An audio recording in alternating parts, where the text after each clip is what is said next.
Thank you, everybody, for coming to the Aaron Torres Podcast YouTube page. If you could do me a quick favor, see that little subscribe button at the bottom of your screen? Go ahead, click that subscribe button.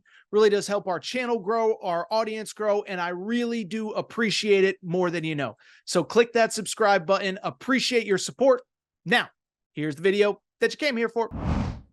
Let me ask you this. So we're recording here on a Monday. Game day is Saturday against Tennessee. Like, what is the vibe in Columbus right now about the team and the game? We know what it was 3-4 weeks ago after the Michigan game, but what is it like now?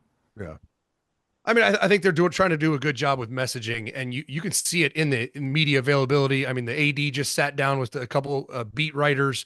Ryan Day just had his weekly show. Even the players, you can see that the theme behind closed doors is this was the goal all year, was to be in the college football playoffs. We are here. Now it's time to go try to win this thing, kind of ignoring the elephant in the room that everyone knows happened. And I mean, it's rubbing fans the wrong way, because it's like, whoa. That is not the only goal here, to make the 12-team playoff. Like, watch your mouth. But to the team, who cares what the fans think? As long as the team has singular focus on Tennessee and trying to make a run at this thing, I think they're doing a good job getting the players on that track, that mindset. And I really feel that 2022 buzz here.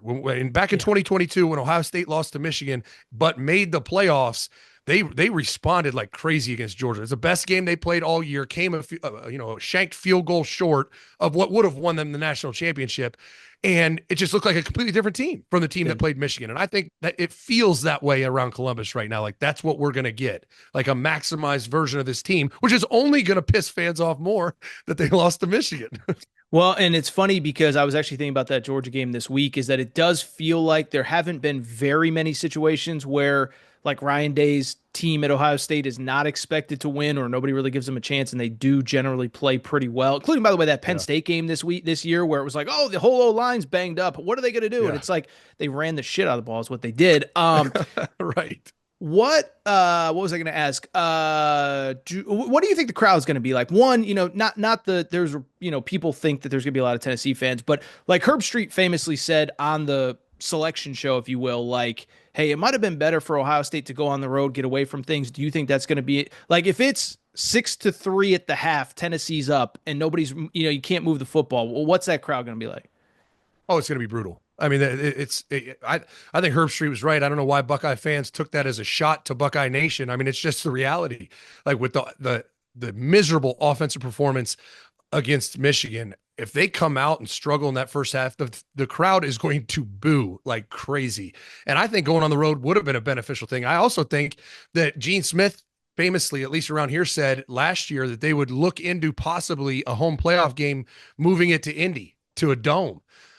And they're not doing that, obviously, but that was discussed, that they would potentially do that because of the weather. And I think it's hilarious up here because, for years, people in the Midwest have said, I'd love to see an SEC team come up to this weather and have to try to win in the snow.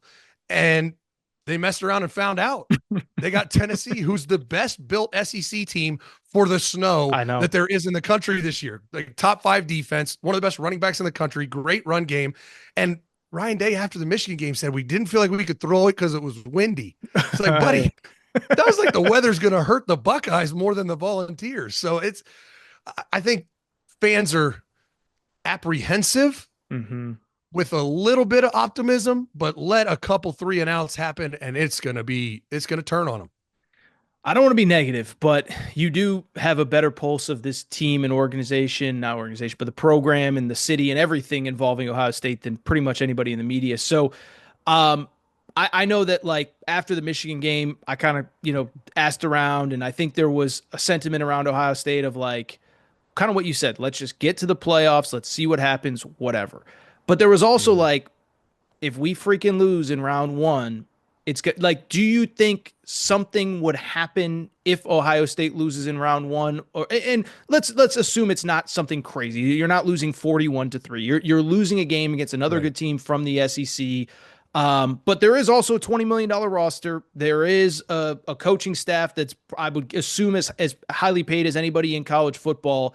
Do you think something would happen major, like let's be honest, would there be a coaching change, do you think, if the loss, if you lose an opening round? I don't think there will be just because of the finances behind it. I mean, we're adding revenue sharing in July. That's a Yep. huge expense coming on the books in 2025.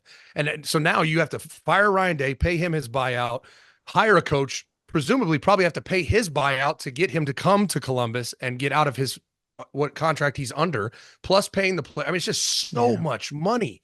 And I know Ohio State's got a lot of it, but at some point you say, all right, and then the chance that that guy is not better than Ryan Day. I think they're really having those conversations and those thoughts. And Ross Bjork has come out and Yeah. supported Ryan several times, which I know a lot of times is a kiss of death. It means you're getting fired, but I don't think they do anything. I know the fans are going to be loud and Sure. boosters might be loud, but it's ultimately Ross Bjork's going to look at these boosters and say, all right, guys, it's going to cost over $100 million. We ponying up? Mhm. Nope. Didn't think so. So sit down. Well, and I think it's interesting too, like, because I heard this after the Michigan loss this year of like, well, you can't really do it because you got to wait till after the playoff. And what if, and it's like, that's Yeah. going to be an Ohio State problem every year. And by the way, it's a good problem to have. Ohio State is Oh never yeah. not making the 12-team playoff. But if it ever gets to the point where you feel like you have to make a change, I don't know that it gets easier.